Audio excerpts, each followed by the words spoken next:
யோகிராம் சுரத்குமார், ஜெயகுரு ராயா. குழந்தைகளே, கதை கேட்க தயாரா?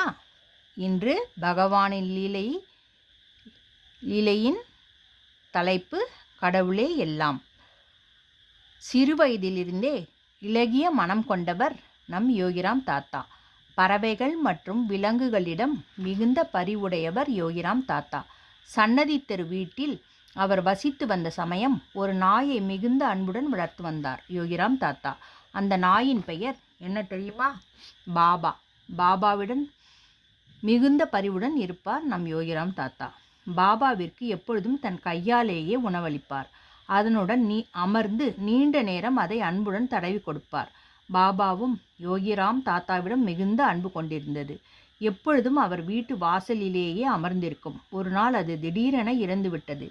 அப்பொழுது யோகிராம் தாத்தா அதற்காக கண்ணீர் விட்டு அழுதார். பசுமாடுகள் மீதும் யோகிராம் தாத்தாவிற்கு மிகுந்த அன்பு உண்டு. அவைகளை எங்கு கண்டாலும் பாசத்துடன் தடவி கொடுப்பார். யோகிராம் தாத்தாவிற்கு நாய்கள், பசுக்களிடம் மட்டுமல்லாமல் மற்ற அனைத்து உயிரினங்களிடமும் அன்பு உண்டு. ஏன் தெரியுமா? உலகில் எல்லா உயிர்களும் கடவுளின் வடிவம்தான். இதை விளக்கும் இந்த கதையினை படியுங்கள்.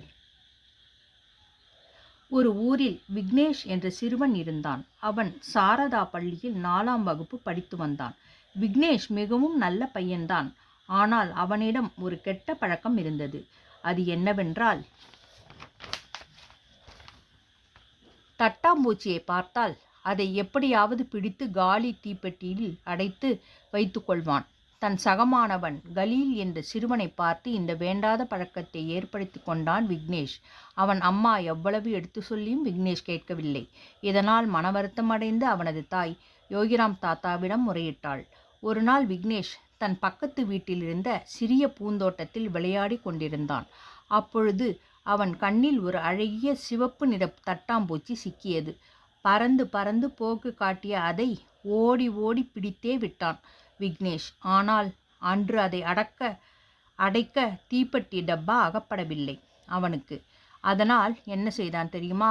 ஒரு நூலை எடுத்து ஒரு முனையை அதன் வால் பகுதியில் முடிச்சிட்டு மறுமுனையை வீட்டு சன்னலில் கட்டிவிட்டான். பாவம் அந்த சிறு தட்டாம்பூச்சி.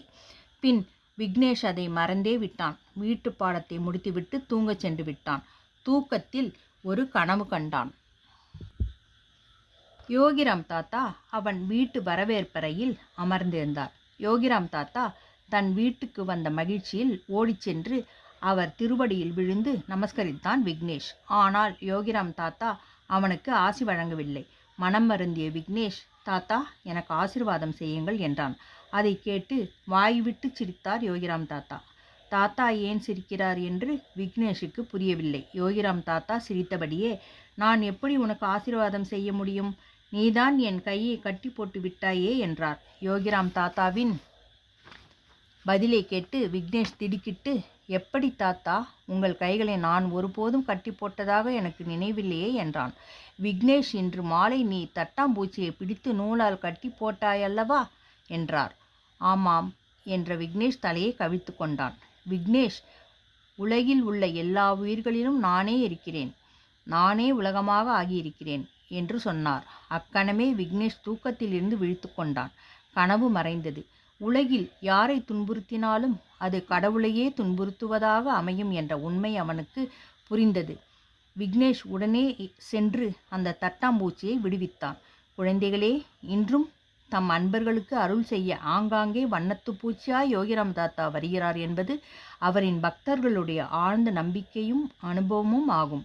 குழந்தைகளே, யோகிராம் தாத்தா அடிக்கடி என்ன சொல்லுவார் தெரியுமா? இந்த உலகில் என் அப்பாவை தவிர வேறு ஒன்றுமே கிடையாது. எல்லா உயிர்களாகவும் பொருட்களாகவும் சகல படைப்புகளாகவும் என் அப்பாவே விளங்குகிறார் என்பார். என் அப்பா என்று அவர் யாரை சொல்கிறார் தெரியுமா? கடவுளைத்தான். எனவே நீங்கள் யாரை துன்புறுத்தினாலும் உண்மையில் கடவுளையே துன்புறுத்துகிறீர்கள் என்பதை புரிந்து கொள்ளுங்கள். அதை போலவே யாருக்கு நன்மை செய்தாலும் அது அந்த கடவுளுக்கே நன்மை செய்ததாக அமையும். எனவே நீங்கள் உங்களை சுற்றியுள்ள எல்லோரையும் நேசித்து சேவை செய்து வர வேண்டும். யோகிராம் சுரத்குமார், ஜெயகுரு ராயா.